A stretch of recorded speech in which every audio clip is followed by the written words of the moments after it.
మన ఆర్ఎఫ్సిఎల్ పై కేంద్రాంది సవితి తల్లి ప్రేమ అని చెప్పి ఎవరు మాట్లాడుతున్నారు? భారీ ప్రసంగాలు తప్ప కేంద్ర బడ్జెట్లో అంతా శూన్యం. ఎంపీ గడ్డం వంశీకృష్ణ. ఎంపీ వంశీకృష్ణ ఏమని మాట్లాడుతున్నాడు? సవితి తల్లి ప్రేమ ఎక్సెట్రా ఎక్సెట్రా అని చెప్పి మాట్లాడుతున్నాడు. ఆర్ఎఫ్సిఎల్ని గురించి మాట్లాడుతున్నాడు. భారీ ప్రసంగాలే భారతీయ జనతా పార్టీ ఇస్తుంది తప్ప వీళ్ళు పీక్ కట్టలు కట్టింది ఏం లేదు అని చెప్పి మాట్లాడుతున్నాడు. Now comes a rebuttal table to Vamsikrishna గారు.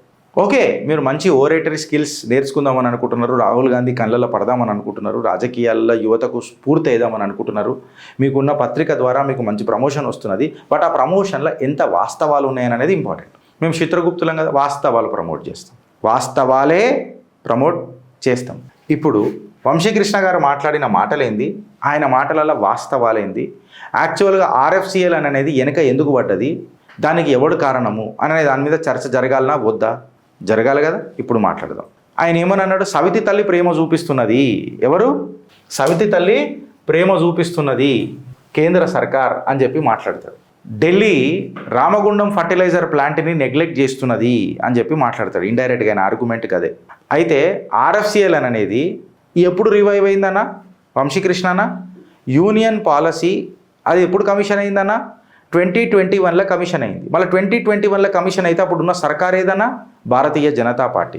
మళ్ళా ఎవిడెన్సు ఇప్పుడు మీరు అన్న వాస్తవాలకి మళ్ళీ ఇది సెంట్రల్ గవర్నమెంట్ తీసుకొచ్చిన పంచాయతా లేకపోతే స్టేట్ గవర్నమెంట్ చేస్తున్న పంచాయతా? ఆర్ఎఫ్సిఎల్ కమిషన్ ఎప్పుడైంది? 22 మార్చ్ 2021కి. ఎన్ని లక్షల దీంతో 12 లక్షల మెట్రిక్ టన్ల యాన్యువల్ కెపాసిటీతో. ఇది నేను మాట్లాడతలే, ప్రెస్ ఇన్ఫర్మేషన్ బ్యూరోలో ఉన్న కథనం కూడా లింక్లతో సహా. మళ్ళీ ఇప్పుడు వంశీకృష్ణ గారు మాట్లాడింది వాస్తవమా అవాస్తవమా? అబ్సల్యూట్ తప్పు. యూనియన్ బడ్జెట్లో తెలంగాణకు ఏమి ఇయ్యలేదట ఆయన మాట్లాడిన మాట. భారీ ప్రసంగాలు తప్ప తెలంగాణకు బడ్జెట్లు ఇచ్చింది ఏమి లేదని అంటే, తెలంగాణ బడ్జెట్ అంటే మీ ఇంటి బడ్జెటో కాంగ్రెస్ బడ్జెటో కాదు వంశీకృష్ణ గారు. తెలంగాణ బడ్జెట్లో ఏమి ఇయ్యలేదు అని చెప్పి మాట్లాడితే మీరు మాట్లాడింది బేస్లెస్, ఫ్యాక్చువలీ ఇన్కరెక్ట్. ఆన్గోయింగ్ రైల్వే ప్రాజెక్టులు, రోడ్ ఇన్వెస్ట్మెంట్లు ఇవన్నీ మీరు ఎట్లా మర్చిపోయినరు అని చెప్పి చెప్తున్నా. Telangana railway annual average budget అక్కడ మనం తీసుకొని మాట్లాడితే ఇవాళ 5,454 కోట్ల పైగా పోయింది. అంటే రైల్వే ప్రాజెక్ట్స్ ఇప్పటిదాకా 47,984 కోట్లు. ప్రెస్ ఇన్ఫర్మేషన్ బ్యూరోలో దొరుకుతుంది. You need to do a research. మీ పేపర్లలో రీసెర్చ్ చేసే జర్నలిస్టులు లేనట్టున్నారు. Though we're not a journalist, we're just a దో కోడి YouTuber. But we do a proper research and we present facts rather than hollow narratives. I hope you understand this and may stand corrected with your absolute false data. Telangana ఏమి ఇచ్చింది అనేది ఈడ నేను మాట్లాడుతున్నా. RFCL అనేది centre కరెక్ట్గా manage చేస్తలేదు, in fact చెప్పాలంటే చాలా హీన స్థితిలో మేనేజ్ చేస్తుంది అని చెప్పి మన వంశీకృష్ణ గారు చెప్తున్నారు. అండర్ పర్ఫార్మెన్స్ అనేది వాస్తవమే. వంశీకృష్ణ గారు మాట్లాడిన దాంట్లో నేను తప్పని అంటలేదు. అండర్ పర్ఫార్మెన్స్ ఉన్నది వాస్తవమే. కాకపోతే అండర్ పర్ఫార్మెన్స్కి సెంటర్కి ఏం లింక్ ఉన్నది అని అనేది మనం చూడాలి. మళ్ళీ సెంటరే దాన్ని తీసుకొచ్చి రివైవ్ చేసింది కదా, దానికి క్యాపెక్స్ ఇచ్చింది కదా, 12 లక్షల మెట్రిక్ టన్ కెపాసిటీ పెంచింది కదా. మళ్ళీ ఆర్ఎఫ్సిఎల్కి సెంట్రల్ ఫండ్స్ వచ్చినట్టే కదా. అంటే సెంట్రల్ ఫర్టిలైజర్ రివైవల్ ఏదైతే ఉన్నదో చూడు, అది కంప్లీట్గా దేనివల్ల పూర్ పర్ఫార్మెన్స్ అవుతున్నది? మళ్ళీ టెక్నికలా లేకపోతే షట్ డౌన్ల వలన, ఫాల్ట్ల వలన అనే దాని మీద చర్చించాలి కదా. ఇది చర్చించాలంటే వెనకటికి మేము ఒక ఫర్టిలైజర్ షార్టేజ్ ఎందుకు ఉంది తెలంగాణలో అని చెప్పి మేము కూడా ఒకటి కథనం చేసినాం వెనకటికి. ఐ హోప్ యూ హ్యావ్ ఏమంటారు your argument should at least have verified the facts drilling down the data from Chitragupt that why the fertiliser shortage was there in Telangana and we have presented the facts then. ఇప్పుడు నేను అది కూడా చెప్తాను మీకు for your information. వాళ్ళు ఏమంటారనంటే వంశీకృష్ణ గారు ఏమంటారంటే head quarter ఏదైతే ఉంది కదా హైదరాబాద్కి షిఫ్ట్ చేయాలా, ఢిల్లీలో ఉండొద్దు అని అంటే అది ఢిల్లీలో ఉంటుంది, హైదరాబాద్ గల్లీలో ఉంటుంది. నేను ఏడుంటుంది ఈ రోజులలో ఎక్కడికైనా పనిచేస్తా కదా. లొకేషన్ని బట్టి సెంట్రల్ ఫండింగ్ డిపెండ్ అవుతుందా లేకపోతే ప్రాసెస్ని బట్టి సెంట్రల్ ఫండింగ్ డిపెండ్ అవుతుందా? ఆర్ఎఫ్సిఎల్ అనేది multi stake holder joint venture brother. కేవలం ఢిల్లీ నుంచి హైదరాబాద్ గల్లీలోకి షిఫ్ట్ చేసినంత మాత్రాన అవుతుందా? తద్వారా ఏమని మాట్లాడతాడు వంశీకృష్ణ గారు అని అంటే తెలంగాణ రైతులని సెంట్రల్ గవర్నమెంట్ ఇగ్నోర్ చేస్తుంది అని చెప్పి చెప్తారు. ఎట్లా అని చెప్పి నేను మాట్లాడుతున్నా. ఎందుకు అని అంటే, ఒకటి కేవలం నువ్వు బ్లాంకెట్ స్లోగన్ సెంట్రల్ గవర్నమెంట్ ఇస్తే నడుస్తుందా? ఎందుకనంటే దీనికి క్యాపెక్స్ పెట్టి పైసలు ఇచ్చి రివైవ్ చేసి దీని యాన్యువల్ కెపాసిటీని పెంచిందే సెంట్రల్ గవర్నమెంట్. 2015 అగ్రిమెంట్ ఎప్పుడుండే? మీ కాంగ్రెస్ గవర్నమెంట్ అయితే నేను అడుగుతున్నా. 2015లో అగ్రిమెంట్ ఉండే, క్యాబినెట్ రివైవల్ అయింది. ఏ స్టెప్పులలో మళ్ళీ ఎందుకు తీసుకోలే 2015 నుంచి మీరు? వెనకడికి 2014 కంటే ముందు ఎందుకు తీసుకోలే? 2015లోనే మోడీ సర్కార్ వచ్చినాక ఎందుకు అయింది అన్న ప్రశ్నకు సమాధానం చెప్పగలిగితే మీరు ఇచ్చిన భాషణలు భారీ భాషణలు కాకుండా బాధ్యత గల భాషణలు అవుతాయి. వంశీకృష్ణ గారు, బడ్జెట్ నెగ్లెక్ట్ అయిందని అనేది రియల్ స్టోరీ అని చెప్పి చెప్తారు. మళ్ళా తెలంగాణలో వచ్చిన రైల్వే గ్రోతు, హైవే ఎక్స్పాన్షన్లు, నేషనల్ హైవే అప్రూవల్లు ఏం మాట్లాడతారండి? కేవలం నేషనల్ హైవే 167కే 3175 కోట్లు ఖర్చు చేస్తున్నది కేంద్ర సర్కార్ ఫిబ్రవరి 2026 వరకు చెప్తున్న డేటా. ఇది నేను మాట్లాడడం కాదు, ప్రెస్ ఇన్ఫర్మేషన్ బ్యూరోలలో ఉన్న పంచాయతీ తీసుకొని మీకు నేను చెప్తున్నా. సబ్జెక్టివ్ రిఫరెన్స్ మాట్లాడాలి కదా వంశీకృష్ణ గారు. ప్రజలకు ఏది పడుతుంది మనం చెప్పలేము, అట్లా తప్పవుతుంది. సెంటరే రెస్పాన్సిబుల్ అని చెప్పి మీరు మాట్లాడుతున్నారు. మళ్ళా తెలంగాణకు ఈక్విటీ షేర్ లేదా? తెలంగాణ భాగస్వామి కాదా ఆర్ఎఫ్సిఎల్? మళ్ళీ తెలంగాణ భాగస్వామి కాదు ఆర్ఎఫ్సిఎల్ అంటే చెప్పు, పక్కకున్న ఆంధ్ర రాష్ట్రం టక్కును దుంకుతుంది తీసుకోనీకే. అప్పుడు మళ్ళీ ఏడ్చావుర్రి, తెలంగాణ సెంటిమెంట్ లేపుర్రి. చాతగాని దద్దమ్మలు ఎవరు? కాంగ్రెస్ వాళ్ళు. ఇది అర్థం చేసుకోండి. Centre failed Telangana for years అని చెప్పి మీరు మాట్లాడుతున్నారు కదా.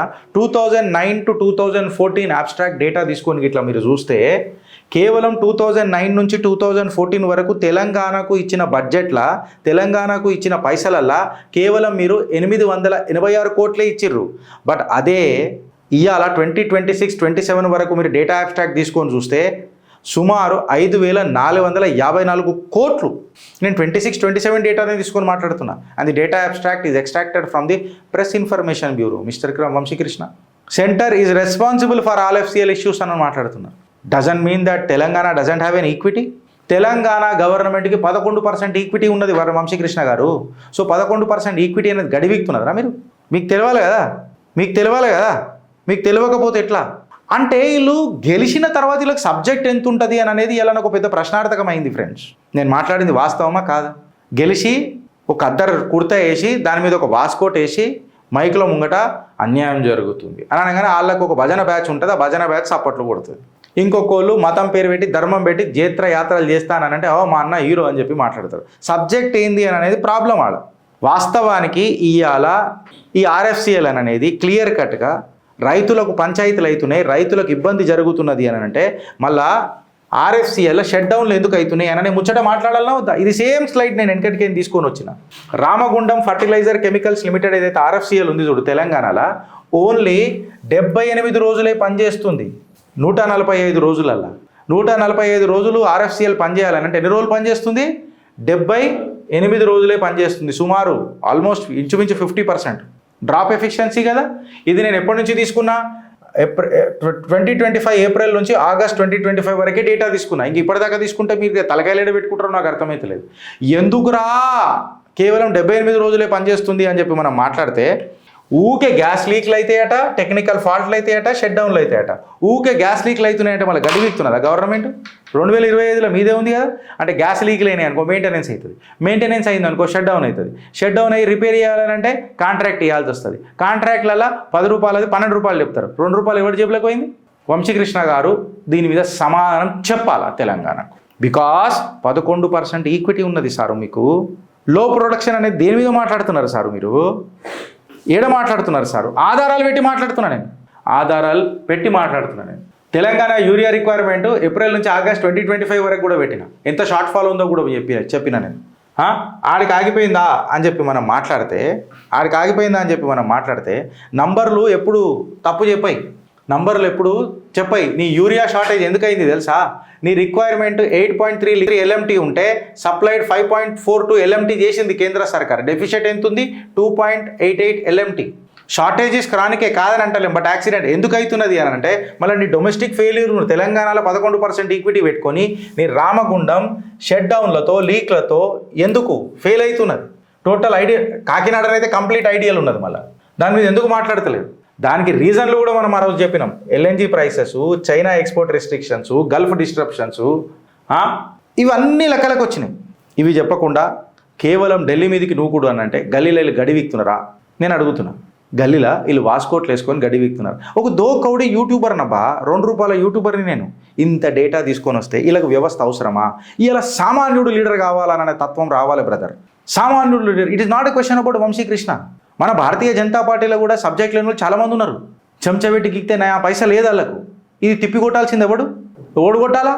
భారతీయ జనతా పార్టీ అధికార ప్రతినిధులు కొట్టాలా? కొట్టాలా? బీజేపీ ఐటీ సెల్ కొట్టాలా? చెంచబెట్టి గీక్తే చెటాక్ ఉండదు సబ్జెక్ట్. పదవులు మాత్రం కావాలా? పదవులు వచ్చినాక పెదవులు మూసుకుంటారు. సెటిల్మెంట్లు నేనేం మాట్లాడలేదు అన్న జర అన్న బిచ్చం బతుకులు దోకోడి యూట్యూబర్లో మనం మాట్లాడుతున్నాం. And coming to the point of you blaming the RFCL, Vamshikrishna గారు, మీ కాంగ్రెస్ పంచాయతీ కూడా ఒకసారి చూడుర్రి. మీ కాంగ్రెస్ పంచాయతీ కాంగ్రెస్ లీడర్లు ఏమని మాట్లాడుతారో కూడా చూడాలి కదా. వీళ్ళ పేరేందబ్బా, మన హర్యానా మహిళా Congress state general secretary Suchitra Singh, ఇంకా గౌరవ్ కుమార్ ఏమని మాట్లాడినరు. వీళ్ళు రిజిగ్నేషన్ చేసిండ్రు. వాళ్ళు ఏమంటున్నారు తెలుసా? డైరెక్ట్ గౌరవ్ కుమార్ అయితే నేను 7 కోట్లు ఇచ్చినా నాకు టికెట్ ఇస్తా అంటే నమ్మకం అవుతలేదు కదా. RFCL గురించి ఎందుకు మాట్లాడతారు? మీ కాంగ్రెస్ ఈయన చరిత్ర నేను పరిచయం చేస్తే కదా, నాకంటే కూడా ఎక్కువ మంచిగా పరిచయం చేస్తారా మీ కాంగ్రెస్ ఈయన చరిత్ర? చెప్పురి. భారతీయ జనతా పార్టీ వాళ్ళకి పెద్ద చక్కగా ఏముంటుంది అని పదవులు తీసుకొని కుర్చీలలో పిత్తనికి వనుకొస్తారు వీళ్ళు. ఇంకా దేనికన్నా వనుకొస్తారా? చెప్పురి. ఇప్పుడు చూపిస్తా చూడు వాళ్ళు ఏం మాట్లాడిరో ఏనుండ్రి. मैं दलित समाज से आती हूँ, मैं शहीद की बेटी हूँ और मेरा परिवार 56 सालों से कांग्रेस पार्टी से जुड़ा हुआ है।